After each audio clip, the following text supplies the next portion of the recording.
My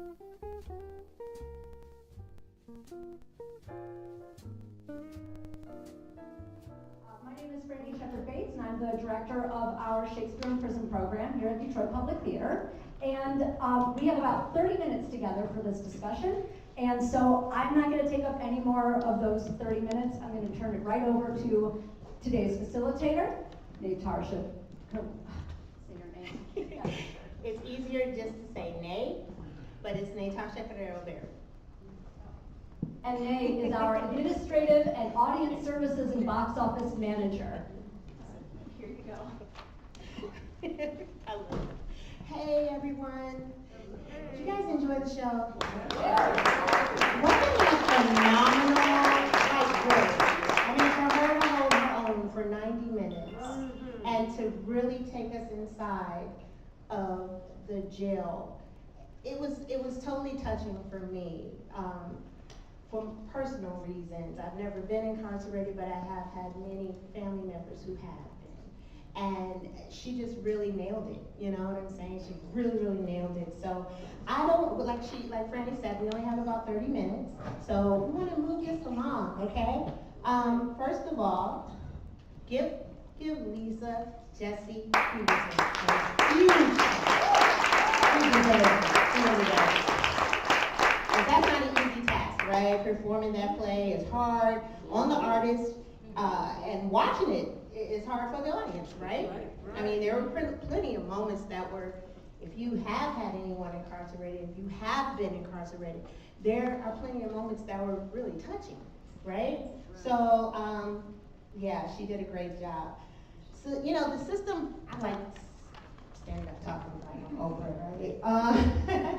The system robs people of their humanity. It really does. So the ground rule here is to treat people with compassion and humanity.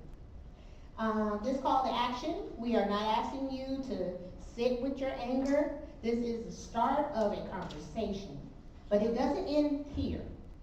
Action is required. So that you know, there's a QR code on the way out to link to the list of some Michigan organizations that are working to end mass incarceration. These are organizations you can work with, donate to, and amplify, affect change. I know a lot of us don't think it to be true, but your vote counts. So register to vote and go to the polls. That's how you make, that's one way of making the change. So we have about, like I said, 30 minutes, but before I introduce our wonderful panelists, I want to acknowledge and honor that there's a lot of emotions sitting in our bodies right now from what we just saw. So can we start off, I think this is a great opportunity. This is a little game and it's kind of fun, but I want you guys to be able to release. So can we shout out a one-word response, one person at a time, to show how we're feeling after the performance. I'm gonna give you a few minutes, 4 seconds. Anybody ready? Yeah. I love it. Pop up like popcorn. My one word is terrified. Terrified. I feel that. That's a good I'm word. so angry, I'm terrified. Terrified. Yes. Anyone else? I'm moved. Moved. Moved. What's your word? I'll say it. Awakened. Awakened. Terrified. Moved. Awakened. Yes, ma'am.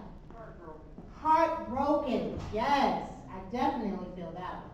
Yes, sir. Frustrated. Frustrated. That's a good one, too. That's a real good one. Yes, ma'am. Sad. Sad. You were going to say that, too. Got you. Got you. Yes, ma'am. Eye-opening. I love it. Yes, sir. Disturbed. All of these words are right on the money of what we experience. I think those were wonderful words, and I commend you guys for speaking up and saying how you felt. Thank you. So our first panelist is Ms. Sheba Rogers. Woo!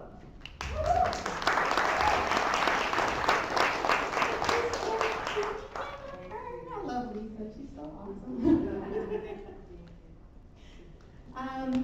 Sheba Rogers is a social worker, community organizer. let me get it out. A community organizer and a mother who was born and raised on the east side of Detroit, okay?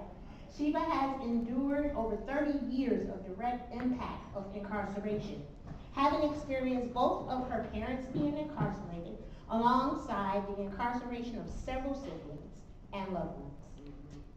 Witnessing the harms of the criminal punishment system, poverty, and mental health within her family and community, Sheba went on to complete studies in psychology, social work, and education. Sheba currently serves as a senior program manager with the Detroit Justice Center, focusing on divesting in jails and prisons while building and investing in safer, healthier communities. Let's give her a hand.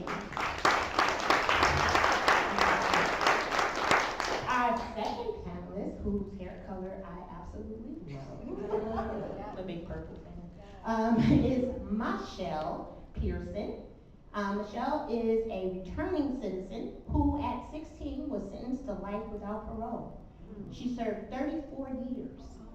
Since her release, she has become a grassroots organizer in the community. She is also an advocate with Silent Cry, Inc. and Survivors Speak. In an effort to end mass incarceration and life without parole sentences, Michelle is an up-and-coming publisher of her own book, Life After Life. Good for her.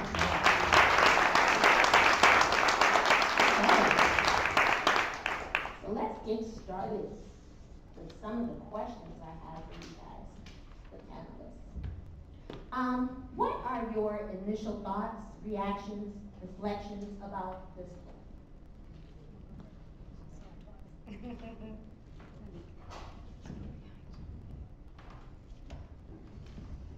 I love the play. Anybody with a heart or any kind of emotions, you're able to open up and relate to some of the things that she expressed. I can relate because I lived it. I can relate because I have people that are living it now that I fight for. It's a phenomenal play, and I recommend anybody come see it. Anybody. I am going to echo that. I think just from the start to the finish, I saw myself in that visiting room with my mother, on the video visit with my dad, just from a child through the years, through adulthood, just the whole experience. Everything from, being searched and going through, the whole process. I mean, even the chips she was eating was my mom's favorite go-to bag of chips, and just everything just brought back so many memories. So I just was fully in the moment. I'm still very emotional, so I'll push through this, but really enjoyed it. Very powerful. Let me ask you both, Michelle especially, your experience as a woman being incarcerated, primarily the jails are set up for men. What was your experience? And I know that's a heavy question and has 1,000 layers, but if you could sum it up, what was your experience as a female prisoner? Degrading, dehumanizing, terrifying. I never knew that people could have so much power and authority over a person physically, mentally, and emotionally. To be told when I could bathe, when I could urinate, when I could eat. I only had 15 minutes to talk to people. During that time of the month, I was lucky if I could get the tissue I needed, the sanitaries I needed. Had it not been for friends and family, I wouldn't have had it. I'm sorry.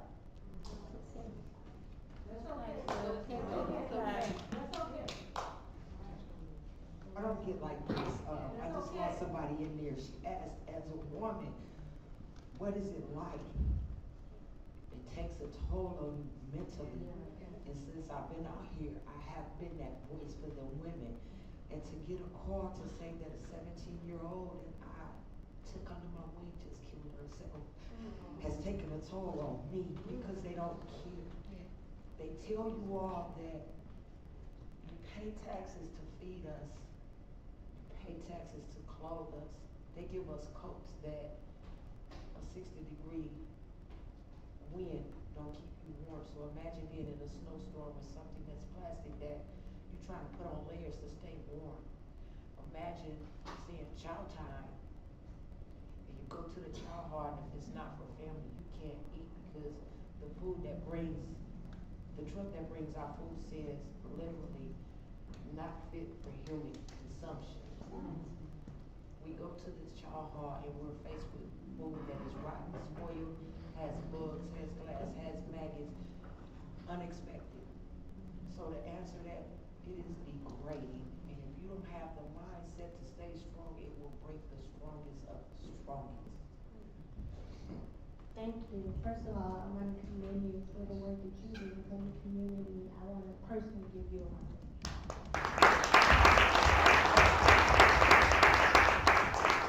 Can I jump on something Yes, she please. said? I've never been inside of a prison as an incarcerated person, but I think what I have elevated with many people and, you know, the work that I do, when you have a loved one incarcerated, the family is incarcerated. So what she's going through, I feel it, right? Because my mom, my dad, my brother, my sister, like, we're there with them. They call us, oh, this is what's going on. Oh, I can't eat today. Oh, I didn't see the doctor. Oh, I can't. You know, so you're right there. You care for your loved one. You're like, oh, now you're worried. Okay, my loved one, you know, is being treated so inhumanely. You know, and so I'm on this side feeling all of the stress, all of the pain that my loved one is going through, especially a parent, right? So when we talk about direct impact, you know, when your loved one is incarcerated, the entire family is incarcerated. You lose, you know, that support. You lose the financial resources. You lose the relationships oftentimes, especially if there's distance in between. You can't travel to see your loved one. So it really does impact the entire family. And so really my work as a social worker is really in healing relationships and really just abolishing the institution of incarceration truly. Sheila, hold on to that mic for just 1 second. I want to ask, and this question is going to be for both of you, but I want Michelle to take a moment. Okay, it is perfectly okay.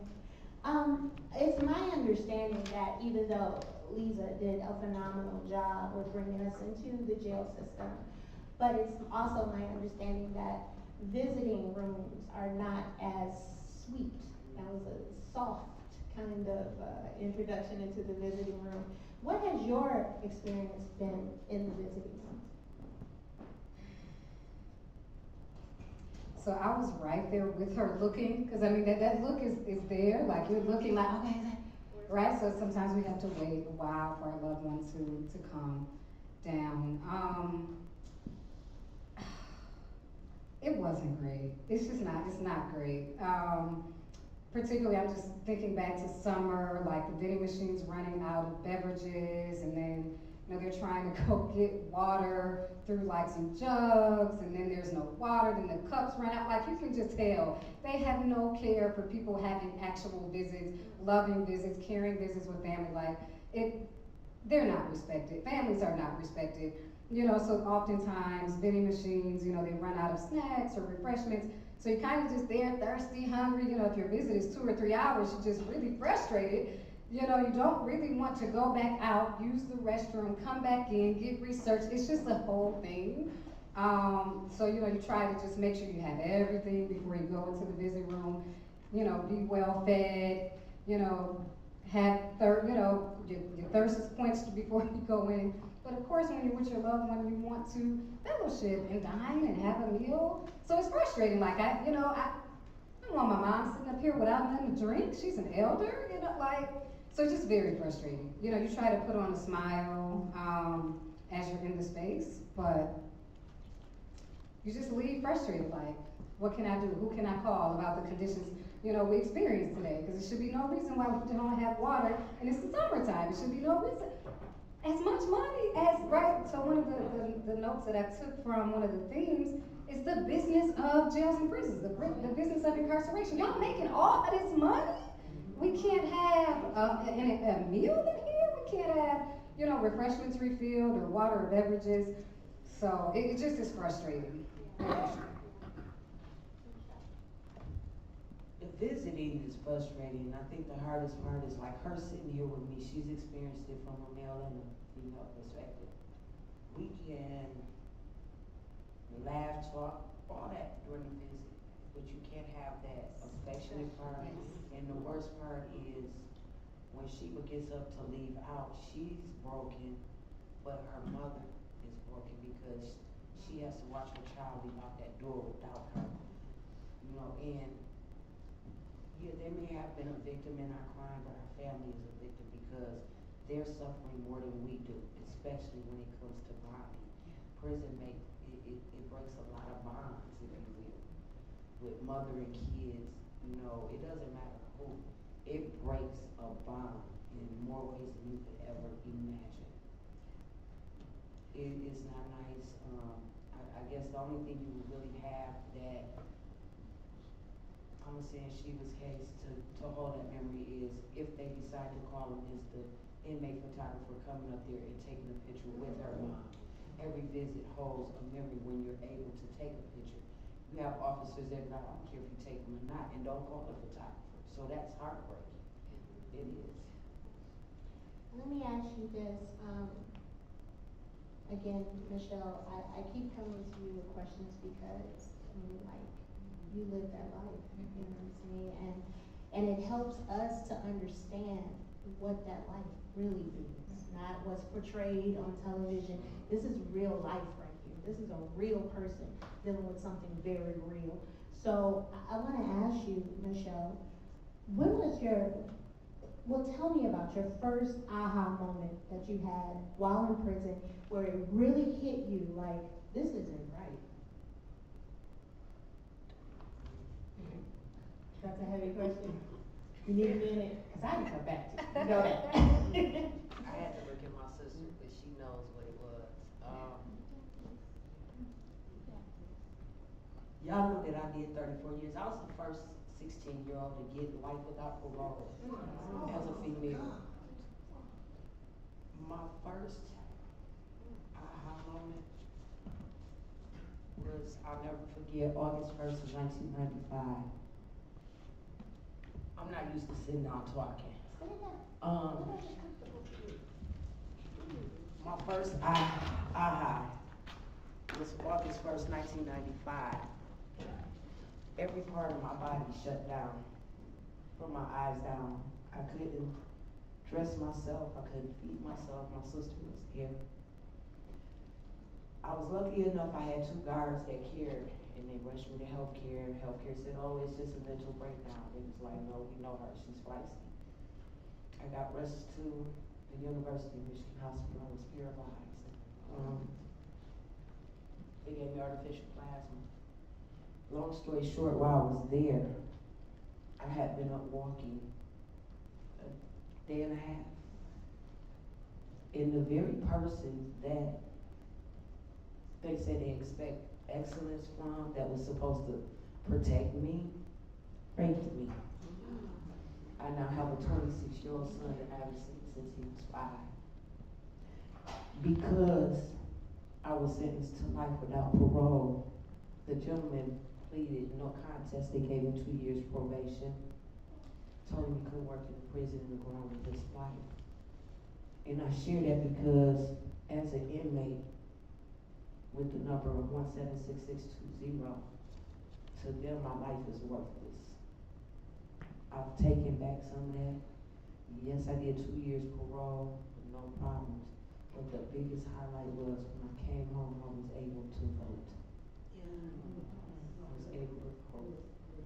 I go hard because that aha moment let me know it wasn't just me. See, what y'all don't see in there is, if me and Sheba are in there and we get into a verbal confrontation or physical confrontation, she may break it up, but the men in there, they tase us, they body slam us head first because we were fighting. Women are being treated like animals. I can't even say the word I want to say. We're not treated like women. We are degraded, we are treated less than, we are brutalized, we are dehumanized. I watch someone as normal as you come in, they can't hold a conversation like I do. She talks to herself. She makes her own rules. They medicate you if you let them. That's an aha moment, especially for 16-year-olds. Thank you so much for sharing that. Let me ask you both, what does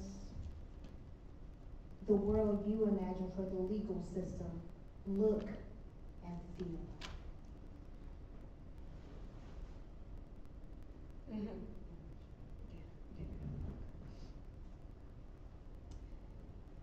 Oh, that's a good question. That's really the work that I am dedicated to doing. And just really have the privilege of doing with a wonderful organization such as the Detroit Justice Center. I feel like there's a bit of a paradox in that question because I mean, I come from an abolitionist standpoint, so there is no jail and prison that's going to feel good. There is no place that's going to be good enough for our loved ones. There's not.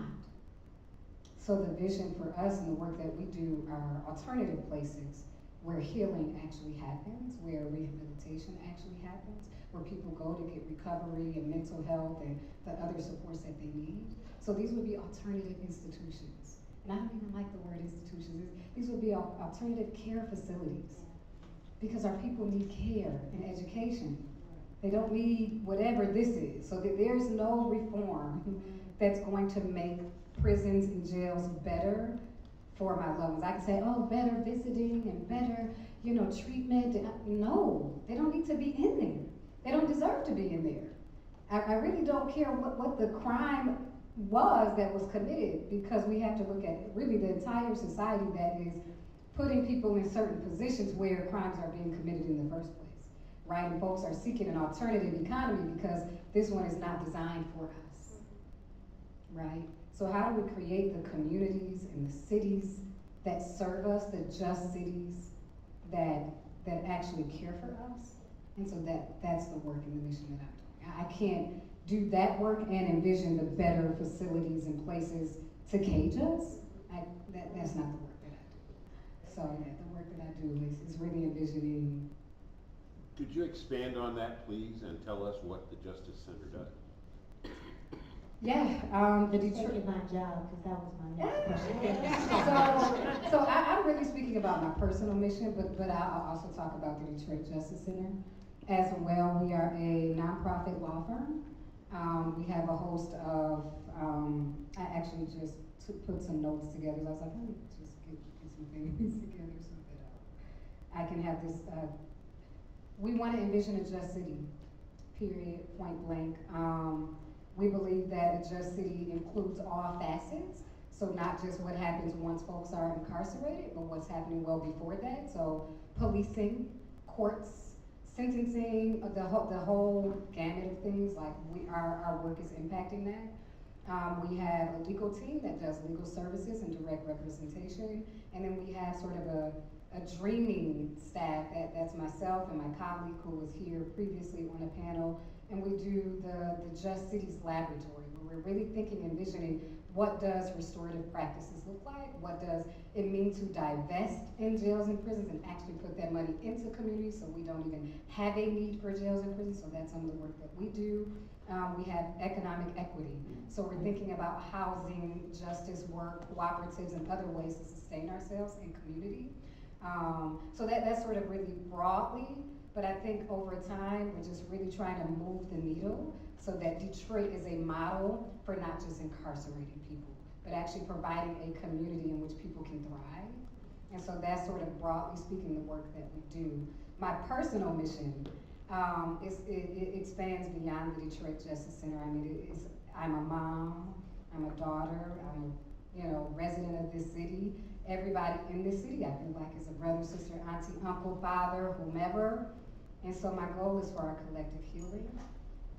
And whatever way I need to do that work, whether it is through this, whether it is forming a group, I said I wanna start a group, for incarcerated loved ones, just so we can get together, talk, vent, share resources. You know, my work, it just expands beyond that. I'm also a part of, the Black Slate, which is, you know, a voting and endorsement body. So even as you talked about voting and encouraging people to vote, because the issues that we're talking about, our elected officials know very well what's going on. But they don't hear the voices of us in that room saying, no, we don't want the budget to go to that. We want the budget to go to this, right? So encouraging our community members to vote, get out to vote, and do different things of that nature.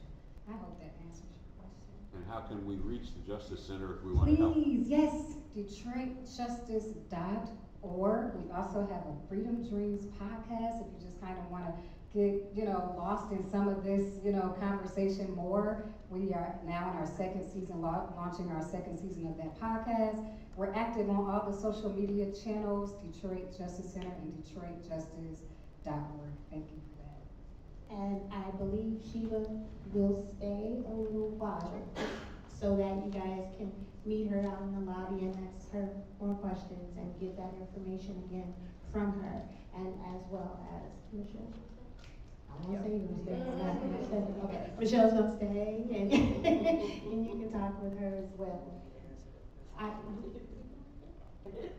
Oh, yes. What does I don't need this because I got a big mouth. I do this on a regular. The justice system to me looks like stop incarcerating our kids. Yes. I fight every day. I go to the prison, I do rallies, I do protests.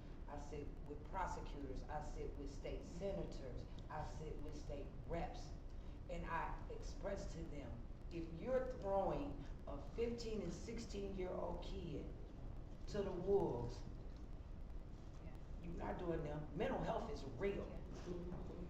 Silent Cry fights, and Shawana Vine is the CEO of it. She's phenomenal. She's also a returning citizen.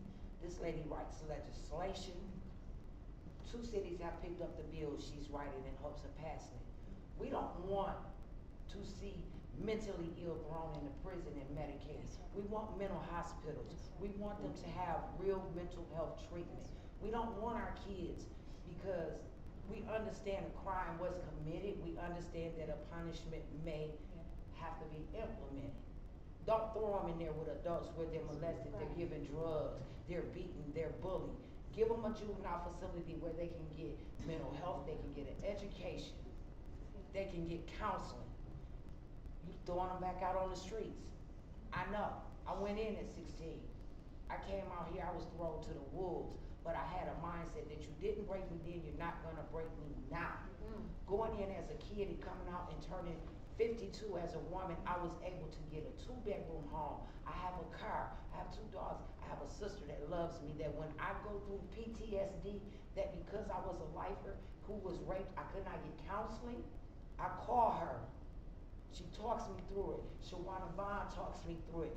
We need to stand up, speak up, sign up, and step up. Let's change these laws, because if you don't go out there and vote and say, listen, you throwing my people, I don't care what color you are, into these jails. Let me just ask you a question. How many of y'all like basketball? How many of y'all used to love the Chicago Bulls? Did you know that 90% of Michael Jordan's paycheck and earnings goes to building prisons because his father had a gambling habit and he was killed? So he holds the community accountable. Statistics also show that 98% of our kids, especially young women, are thrown in prison because of an abusive man, for an abusive man, or with an abusive man. Do your statistics, research it. I promise you everything I'm telling you is gonna come back. And I'm not telling you from what I live, but because I sit on my computer at home and I research stuff, I stay with Silent Cry. I learn. That is my fight. I have a 32-year-old sister that just got sentenced to 15 to 30. She's mentally ill. They never gave her medicine. But because a family member attempted to molest her, she shot him. He survived. Kim Worthy, our prosecutor in Detroit, said, oh, you're the most violent criminal I've ever seen. Really? But Kim Worthy doesn't tell y'all she's taking your tax money and getting her houses out of foreclosure. See, y'all don't know this. because we're scared to speak up. We're scared to step up. Come up out that shell. Let's get knowledgeable and let's come together. My mother always told me and my grandmother, it takes a village to raise a kid. So where is that village? Because we need y'all to bring our community and our kids up. I challenge y'all to be that village. Step up. I want to commend you for what you have been able to accomplish after going through what you went through, which leads into my next and probably, I don't know, final question. Yes. See, I have no time, girl. You got the right one to say. Actually, you guys, I was scared as get out to do this facilitating thing. I love you guys so much.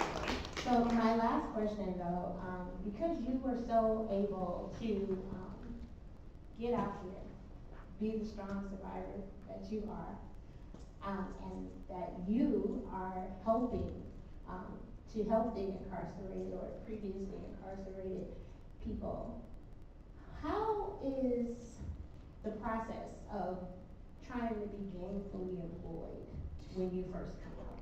Just, if you guys can kind of touch on that before we go, I would really appreciate it. Michelle's determined. Gainfully employed. Yeah, how hard was it? Let me tell you, I lived in Southwest Detroit amongst crackheads and everything. I've never used drugs, so that was terrifying to me in itself.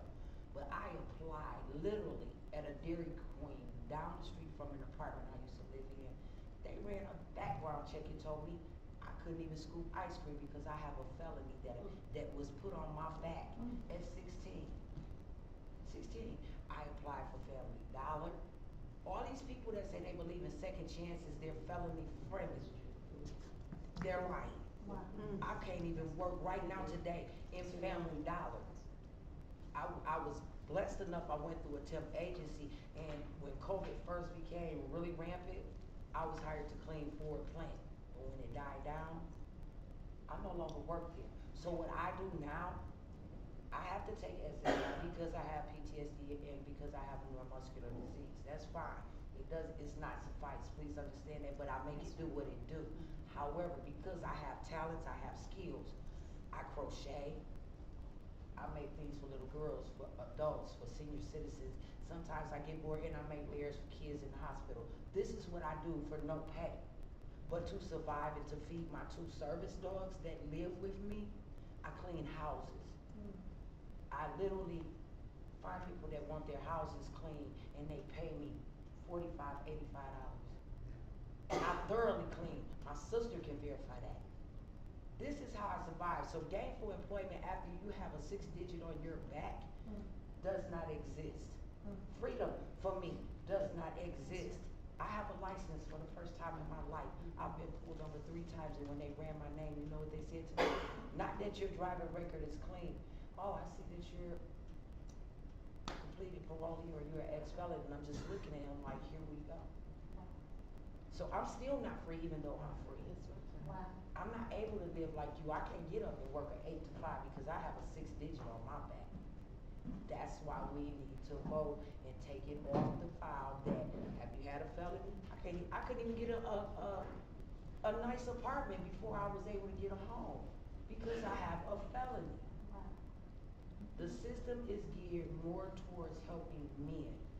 The men that were kids come out here, they have lavish homes. They have 3, 4 cars, pulling lots of money out. But where are you for us? They forget that the women exist. So the women are coming together and we're building that solid foundation of how to help ourselves as well as other women, young, middle age, and old, because it does not exist. I'll be brief on that. Just speaking from just supporting my mother and brothers, it's a joke. The whole employment thing, it's a joke. And literally, my mom came home and she was like, yeah, I can see where I got to work under the table. You know, so that's literally what we talked about. Like, I ran into such and such, and she said you get a restaurant over there and they need some help, so I'm gonna work under the table. You know, and again, a part of my work is how do we actually create opportunities where people don't have to work under the table. You know, and not to say it has to be the big corporations, Family Dollar, or Dairy Queen. Those options are available, but we need alternative options. We need alternative options, not just employment, but housing, right? My mom been trying to fix up her Detroit Land Bank house for 2 years with no income, so she can have something. So it's like, where are the supports for that? And where are the skills? Right? There's so many people that need the skills to repair the homes, fix up the homes, make the items for the homes. So the training initiatives, investments in those kinds of things, right? I think are important is some of the things that we're trying to push for in the work that we're doing. So it's just tough. I mean, all aspects of, health. My mom came home with cancer, with lung cancer. So we're grappling with some of those kinds of things. So the system is not designed for people to kind of come home and thrive like that. That's not at all what it is. You depend on your family. If you do not have a family that can support you, you are out of luck. You are out of luck. And that pressure falls on the children, siblings, and other family members who may not have the financial resource. Now the financial resources are depleted because we're helping our loved one who can't get a job or can't find a house or need to fix up their housing so they can be secure. So again, it really becomes a family issue, it really becomes a community issue. And again, as my sister's saying here, we have to vote. And not just vote, but give back. Go volunteer somewhere. We can't just wait on the policy. Check out organizations. If you want to give to some of the organizations who are making an impact in communities. Yeah. Right? So there's more than we can do than just say, oh, that's messed up. All the policies are changing. Right? So she gave you a direct action here. See what you can do in your community. Give back in the ways that you can, whether financially, time, or other resources. It goes a long way. I want to personally, go ahead. I asked y'all, how many of y'all got grandkids or great-grandkids? That's not the school. She said, how many of you guys have grandkids or great-grandkids? The goal of both organizations that I represent is to end the school to prison pipeline, because our kids are going from school straight to prison. We need y'all. Let's stop that. Let's break that. Absolutely. We want to thank you guys for staying behind to this talk back. It was very informative. Please give these two beautiful women a hand. They were amazing. And they take a lot to share, the things that they share. So thank you both. And again, thank you. Give yourselves a hand for being such a great audience. We at EPT absolutely appreciate you. If you're interested in reading about the pipeline that Michelle just spoke of, Dominique Marisol wrote a book that we have out there in merchandise, and also Lisa Jessie Peterson also wrote a book about her time in Rikers with teaching the young people in Rikers, and I promise you it is a page turner, so don't miss out on that as well. Thank you again. You guys are wonderful. Thank you for coming. Thank you.